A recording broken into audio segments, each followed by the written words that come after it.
For the second time this season, San Diego State and UNLV battled to the closing seconds in an exciting game. But this time around, there was no Jamal Franklin buzzer beater. Instead, UNLV's Justin Hawkins stripped Xavier Thames on the Aztecs' last trip down the court to seal a 65-63 victory for UNLV.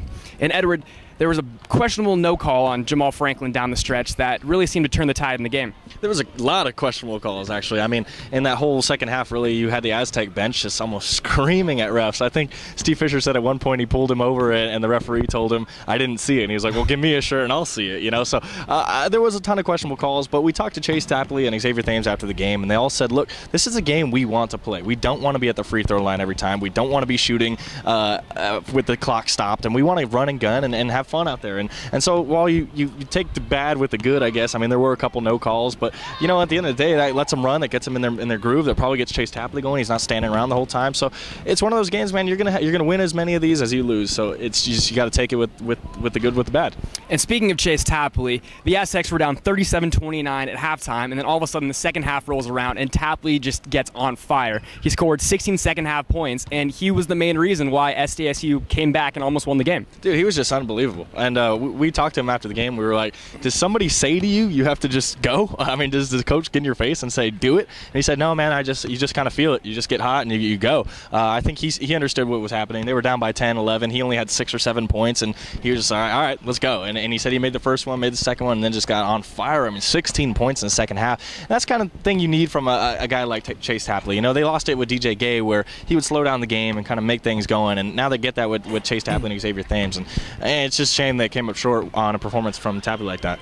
And Edward, Xavier Thames for 30-plus however minutes didn't have a turnover all game, and then all of a sudden the last trip down the court has probably the costly turnover that cost them the game. But yeah, you were able to talk to him after the game. No, there was a ton of turnovers that game. I think they had 17 turnovers in the game. But the thing you got to worry about, sure, there were a couple, you know, where they chuck it into the stands and it was like, wow, that was an awful pass. But a lot of it was UNLV is good on defense. I mean, you look at Mike Mosier, his length is incredible. They had a cardboard cutout of Mosier in the new student section, and it was almost life-size. I mean, the guy is just so long and he's so lean, and he just gets everything that's in his way. So, you know, it's just one of those things. Vegas is so good on defense. It's going to happen. Turnovers are going to happen, and Xavier Thames said on that last play, it was just a good play on defense. You know, what are you going to do? And a stat that really reflects how good UNLV was on defense tonight was 13 steals compared to the Aztecs 3. It usually it's the other way around with the Aztecs getting the steals, but great performance on the defensive end by UNLV. And Edward, all week long before this game, there was a whole Twitter war between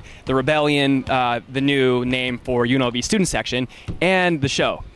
Yeah, dude, I don't want to be too critical here. You know, you try to be unbiased and objective, and that's what I am. But when you talk all kinds of smack for 3 weeks after you were just created, you know, I expect to come in here and just be blown away. I mean, they were tweeting every minute on the minute, you know, this is who we are, this is what we're going to do. And you get here, and honestly, the only thing I could tell in the difference, and I've been here 3 or 4 years now, the only thing I see differently was they had cardboard cutouts. I mean, there were still fans with their arms crossed and sitting down. I mean, that's going to happen. The development's going to happen. You just wish that, okay, you guys need to tone down the crass tweets and the brazen tweets towards the show and kind of step your game up first. So, but I mean, hats off to them. The crowd in general here is amazing, you know, and it's not just the Rebellion. So, you know, it's one of those things where the show still outshines them, and it's probably going to be that way for a while. Well, we were talking about this after the game. At Viejas Arena, it seems like the show really gets the whole crowd into the game, and here at the Thomas and Mack Center, it's kind of the other way around, where all the Vegas fans are kind of rowdy and raucous, and they actually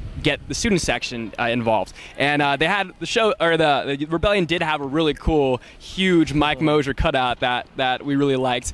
But besides that, they didn't really have the chance and everything that we were expecting. Yeah, and it's just one of those things. I mean, they'll grow and they'll get better, but you just wish they'd tone it down until they get better, you know? There you have it. From the Thomas and Mack Center in Las Vegas, he's Edward Lewis. I'm Agustin Gonzalez. Thanks for watching.